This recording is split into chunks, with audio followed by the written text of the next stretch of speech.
Langsung kita akan ulas hari ini, akan seperti apa jalannya sidang tahunan MPR RI bersama dengan ada Mas Hoirul Umam, pengamat politik Universitas Paramadina, kemudian ada Bang Ahmad Doli Kurnia, Waketum Golkar, dan Bang Andreas Hugo Parera, politisi senior Partai Demokrasi Indonesia Perjuangan. Selamat pagi semuanya. Ini mau dipakai nih mic-nya, boleh silakan. Udah. Oke, mungkin saya mau mulai dari yang menarik dulu adalah konfirmasi kehadiran dari Bu Megawati Soekarno Putri, Bang Andre. Artinya kan ini jadi sama-sama akan dilihat Pak Jokowi akan bertemu sama Bu Mega lagi akhirnya setelah sekian lama. Benar ya terkonfirmasi hadir ya Bang Andre? Ya, Ibu Mega selalu biasanya pas tanggal 16 Agustus itu biasanya hadir gitu. Mudah-mudahan tidak ada hal yang luar biasa. Oke. Nah, kan sama-sama kita nantikan adalah apa yang akan disampaikan oleh Presiden. Nanti kan juga laporan kinerjanya selama setahun terakhir. Nah, saya mau ke Mas Umam. Mas Umam, kalau kita melihat situasi di 1 tahun terakhir ini, di kepemimpinan Pak Jokowi dan juga Pak Maruf Amin, apa sekiranya yang mesti disampaikan sebagai bentuk pertanggungjawabannya kepada publik? Ya, tentu pidato kali ini menjadi sangat spesial karena ini adalah pidato terakhir dari Presiden Joko Widodo mengakhiri 2 periode servis atau pengabdiannya sebagai Presiden RI. Oleh karena itu tentu saya berkeyakinan yang disampaikan oleh Presiden bukan semata-mata 1 tahun tetapi the whole years. Jadi selama periode pemerintahan tentu akan ada cukup banyak materi yang akan disampaikan, tetapi pasca pelaksanaan pemilu 2024 yang lalu salah satu pesan yang barangkali akan disampaikan adalah pesan rekonsiliasi. Dan yang selanjutnya adalah bagaimana terkait dengan konteks keberlanjutan dari program-program pembangunan supaya kemudian ada sisi yang betul-betul bisa di take over, di handover oleh pemerintahan yang akan datang. Adapun kemudian yang lain, saya pikir pesan-pesan persatuan itu menjadi penting untuk dilakukan, disampaikan, dan barangkali ada hal-hal yang sifatnya teknis tapi cukup strategis, misalnya terkait dengan isu IKN dan sebagainya. Nah, ini yang kemudian perlu kita antisipasi, meskipun barangkali akan ada kejutan-kejutan yang disampaikan oleh Presiden, baik itu terkait dengan konteks dinamika politik dan juga demokrasi belakangan ini, yang juga menjadi concern dari sekian banyak para anggota DPR, kemudian para anggota DPD, dan ini adalah bagian dari evaluasi perjalanan pemerintahan 10 tahun saat ini. Oke, berarti evaluasi dari 2014 sampai 2024 ya? Ya, kalau misal bisa kita prediksi, besar kemungkinan ya, karena ini adalah momentum paling akhir dari pidato Presiden Joko Widodo. Dan kalau misal kita mengikuti fatsun politik ya, beberapa waktu lalu sempat diskusi sama Bang Andreas tentang permintaan maaf, tapi itu di forum pengajian ya, forum doa bersama. Permintaan maaf konteksnya adalah sebuah ekspresi fatsun politik seorang pemimpin negara. Tentu ada hal-hal yang positif yang bisa dihadirkan, tetapi ada juga hal-hal yang tentu tidak bisa memuaskan banyak pihak. Maka kalau misal kemudian ekspresi minta maaf itu disampaikan sebagai bentuk kerendahan hati, maka itu akan menjadi ekspresi penutup dari servis atau kepemimpinan Pak Jokowi di periode saat ini. Oke, karena kan kita juga ingat di tahun 2014 ketika Pak SBY pidato terakhir, pidato tahunan yang ke-9-nya, ia juga menyampaikan permintaan maafnya setelah 2 periode menjadi presiden, tak luput dari kesalahan dan lain-lain. Secara terbuka dengan segala kerendahan hati juga melakukan itu permintaan maaf. Nah, kalau dari Bang Doli mewakili partai politik yang berada di koalisi pemerintahan, apa yang sekiranya akan disampaikan Pak Jokowi? Iya, saya kira tadi benar bahwa sebetulnya ini acara-acara rutinitas biasa saja. Setiap tahun sekali kita menghadapi 17 Agustus, ada penyampaian pidato Presiden.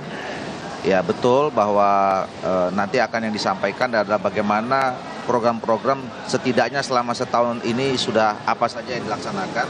Tapi karena ini memang di akhir ya masa pemerintahan periode ini, atau bahkan buat Pak Jokowi ini terakhir pidato mewakili 10 tahun 2 periode sebagai presiden ya, tentu nanti akan bicara juga tentang apa saja yang sudah diletakkan sebagai dasar ya buat pembangunan kemajuan Indonesia yang akan datang gitu. Itu yang pertama.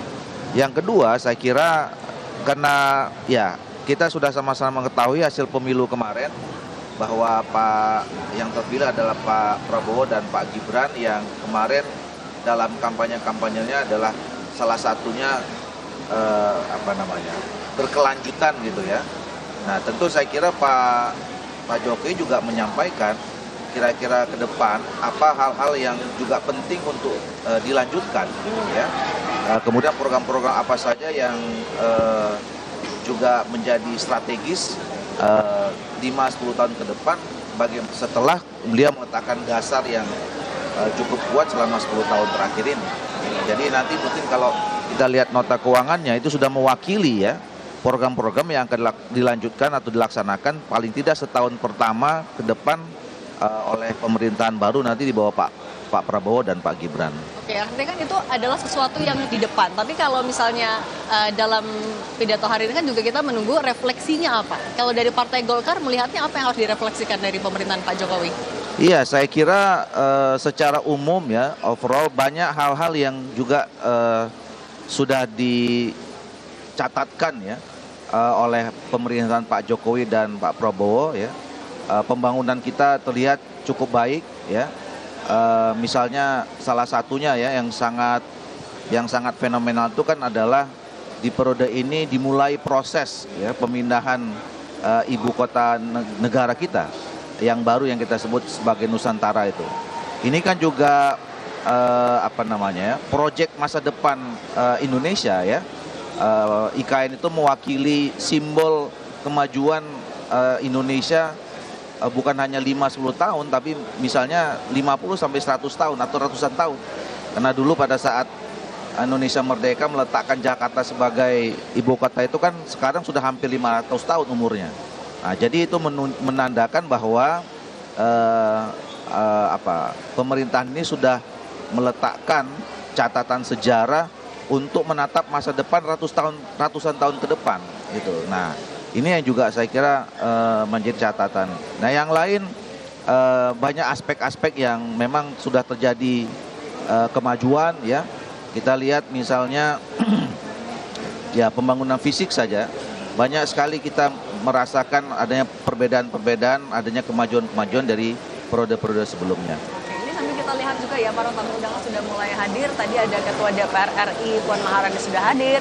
Ini sama-sama kita saksikan di layar kaca ada Wakil Presiden ke-10 dan 12 Pak Yusuf Kalla. Kemudian tadi juga sempat kita lihat ada Ketua Umum Partai Demokrat sekaligus Menteri ATR BPN ada Agus Harimurti Yudhoyono yang juga sudah hadir di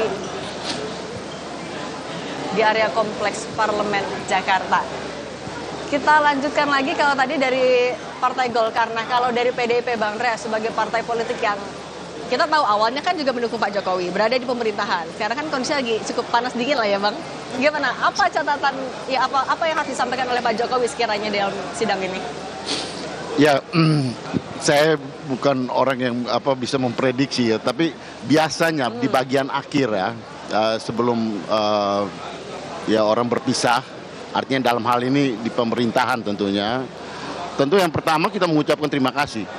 Terima kasih atas dukungan yang sudah diberikan sekian lama, apalagi kalau di 2 periode pemerintahan.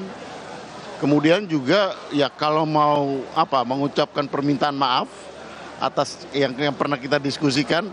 Nah ini momen yang baik gitu. Ini ditunggu juga sama PDIP. Ya tentu juga dengan ya beberapa hal yang catatan-catatan yang penting karena tidak ada manusia yang sempurna, tidak ada juga pemerintah yang sempurna.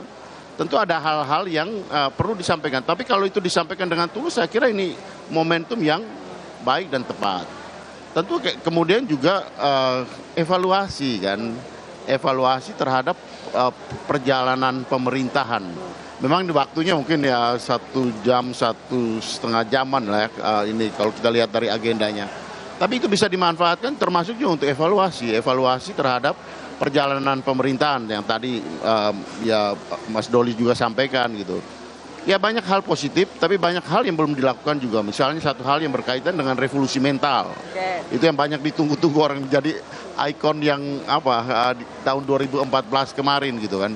Tapi kita tahu sekarang ya banyak hal-hal yang ya terjadi kemunduran di dalam perilaku dan ya dalam hal pemerintahan dan praktek-praktek politik, praktek-praktek demokrasi yang terjadi di kita gitu. Nah ini menyangkut ya tentu mental kita di dalam menjalankan kekuasaan. Saya kira hal-hal seperti itu ya pantas dan perlu kita kemukakan sehingga rakyat tahu gitu.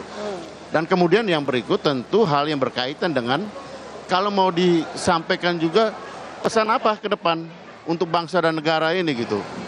Sebagai pemimpin ya pesan apa yang mau disampaikan dalam arti bahwa kalau ingin dilanjutkan bagaimana poin-poin yang penting yang berkaitan dengan berkelanjutan tersebut. Saya kira ini hal-hal yang mungkin penting dan perlu disampaikan, tapi itu tentu sangat tergantung pada bagaimana ya Bapak Presiden melihat pentingnya hal tersebut. Oke. Nah sambil juga kita lihat ini tampaknya Wakil Presiden Ma'ruf Amin juga sudah tiba di Kompleks Parlemen Jakarta mengenakan pakaian adat. Kalau tahun lalu Pak Wapres menggunakan pakaian Demang khas adat Betawi, ini juga apa ya? Ini kira-kira apa ya pakaian adatnya Mas Umam atau Bang Dul? Sumatera ya.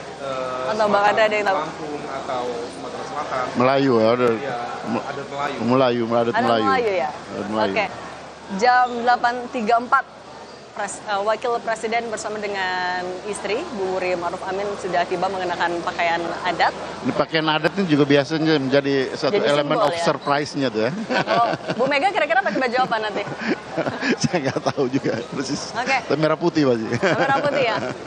Oke, diskusi ini akan kami lanjutkan, tapi Bang Ahmad Doli tampaknya juga ada agenda lain. Bang Doli, terima kasih sudah bergabung di Kompas TV. Sehat selalu ya Bang Doli. Sama-sama. Oke. Abang Anda tunggu dulu dong sama Mas Umam masih di sini. Jangan kemana-mana dulu. Ya, sip. Oke, kita balik lagi membahas apa yang sekiranya akan dibahas. Nah kalau tahun lalu, Di sini. Oke. kalau tahun lalu kan 2023 yang juga jadi kritik adalah kenapa soal pemberantasan korupsi tidak dibahas sama sekali oleh Pak Jokowi. Hanya ada pencegahan korupsi. Kemudian juga soal demokrasi tidak begitu banyak dibahas. Itu juga salah satu. Dan juga soal kepercayaan publik. Ya, itu bisa jadi modal menuju Indonesia Emas 2045. Nanti kita bahas Mas Umam dan juga Bang Andreas. Tapi jangan kemana-mana. Tetap di Kompas TV, kita jeda sejenak.